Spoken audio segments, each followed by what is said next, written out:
વાગરાના કોઠિયા નજીક ભૂખી ખાડીમાં સેંકડો માછલાના મોત થતા ચકચાર મચી જવા પામી છે તો જીપીસીબીની કુંભ નિદ્રાથી ગ્રામજનોમાં ભારે રોષ જોવા મળી રહ્યો છે।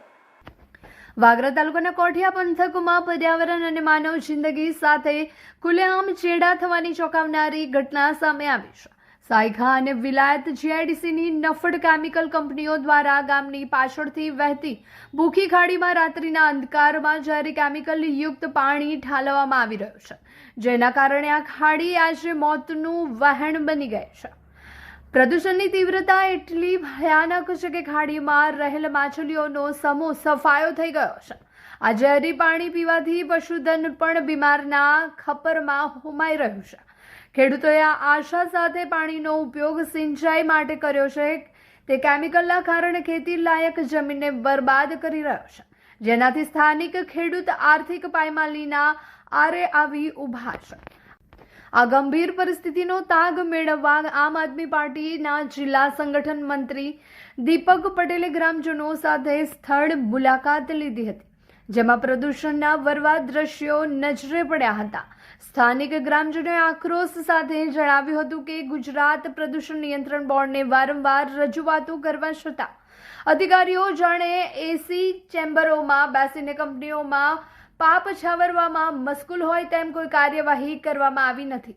શું જીપીસીબી અને સ્થાનિક તંત્ર કોઈ મોટી માનવ જાનહાનિની રાહ જોઈ રહ્યું છે તેવી પ્રતીતિ થઈ રહી છે। દીપક પટેલે ચીમકી ઉચ્ચારી છે કે જો તત્કાલ તપાસ કરી જવાબદાર કંપનીઓ સામે ફોજદારી કાર્યવાહી નહીં કરાય અને ખેડૂતોને વળતર નહીં અપાય તો આગામી દિવસોમાં લોકરોષ ગાંધીનગર સુધી ગુંજશે। જો આ પ્રદૂષણ કારણે કોઈ મોટી દુર્ઘટના સર્જાશે તો તેની તમામ જવાબદારી માત્ર ને માત્ર નિર્ભર બનેલા તંત્રની રહેશે। અહીંના ધોળો એનો પાણી પીવા લાયક વપરાશ પણ થાય છે, સાથે સાથે ખેતીમાં પણ આ જ પાણી ઉપયોગ થાય છે, તો પણ એની અંદર કેમિકલ છોડે। આજે કેમિકલના કારણે ઘણી બધી માછલીઓ તમે જોશો અહીંયા હજારોની સંખ્યામાં માછલીઓ મળેલી પાણીની અંદર દેખાય છે ને કેમિકલના પાણીના કારણે આજે આ મૂંગા જાનવર તો મળી ગયા છે। કાલે ઉઠીને ઘણા બધા મારી બાજુમાં આજુબાજુમાં સાથે ગામના લોકો બી છે જેમની ભેંસો પણ અહીંયા પાણી પીવા આવે છે, એમની ભેંસો પણ ગાયો પણ એમની પીવા પડી છે અને જીપીસીબીને ખબર નહોતી પાણી પી લીધું। જીપીસીબીને વારંવાર રજૂઆત કર્યા છતાં પણ અત્યારે હું આવતા મેં 3 વાર ફોન કર્યા તો પણ એ લોકો કોઈ યોગ્ય કાર્યવાહી કરતા નથી। આ ઘણા સમયનો જૂનો મુદ્દો છે, જીપીસીબી વાળા કોઈ એની પર કાર્યવાહી કરતા નથી। હું ખાલી એટલું જ કહેવા માંગુ છું કે આજે કંપનીઓ ચાલુ છે એ કોની રહેમ હેઠળ ચાલે છે, કોના આશીર્વાદથી આટલી કંપનીઓ ચાલુ છે? વિકાસના નામે આ લોકો કંપનીઓ ઊભી કરી છે, પણ જે કેમિકલ વાળું પાણી છોડવામાં આવે છે એનો કોઈ યોગ્ય નિકાલ નથી। હું કલેક્ટરશ્રીને પણ કહેવા માંગુ છું કે એની અંદર યોગ્ય કાર્યવાહી કરીને ધ્યાન આપે। શું મને લાગે છે કે જીપીસીબી લોકોને અહીંયા મળવાની રાહ જોઈ રહી છે કે લોકો મળશે પછી ધ્યાન આપીશું?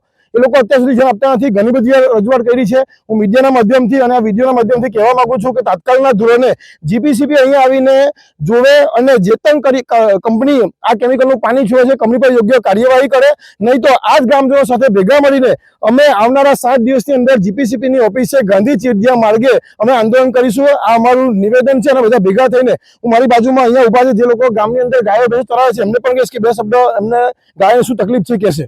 મારી ગાયો રાતોરાત પાણી છોડ્યું, હવે 4 વાગ્યાના છોકરા એમને ખબર નહીં, ગાયોએ પાણી પી લીધું અને ગાયો બીમાર પડી, ગાયું પડી, ભેહું બીમાર પડી, તોય છતાંય કોઈ અમારું કોઈ સાંભળતું નથી। તો અમારા ગરીબ માણસને શું કરવું, કઈ રીતે અમારે જીવવું? અમારો માલઢોર મરી જાય તો, અને આ ખેતરમાં પાણી પાય તો ખેતરમાં પણ નુકસાન થાય છે।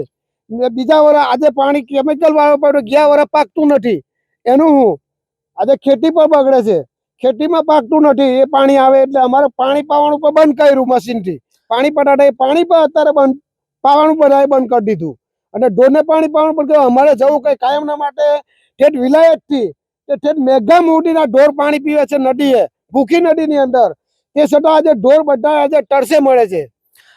અને એને કારણ શું છે કે કઈ ભાઈ આ કઈ સરકારે આવું તમને છૂટી આપી દીધી કે આવી રીતે છૂટું પાણી મૂકી દેવાનું ને માલ ઢોરને કોઈ મૂંગું પ્રાણી કોઈ રખડતું જનાવર સીમની અંદર હોય એ પણ પાણી પીવે તો મરી જાય। જનાવર હું જીપીસીબીને કહેવા માંગીએ છીએ કે આનો તત્કાલી નિકાલ આવે। અહીંયા પાણીનો ઉપયોગ ખેતીમાં પણ થાય છે, લોકો પીવા માટે પણ કરે છે, ગાય ભેંસો પણ પીવા માટે કરે છે અને અત્યારે પાણીની અંદર જેટલી પણ માછલી છે બધી માછલીઓ મળી પણ ગઈ છે। કાલ ઉઠીને કે મોટી જાનહાનિ થાય તેની સંપૂર્ણ જવાબદારી જીપીસીબી રહેશે। કલેક્ટરશ્રીને હું કહું છું કે એની પર યોગ્ય કાર્યવાહી કરે અને પોતે પણ ધ્યાન આપે। અસ્તુ।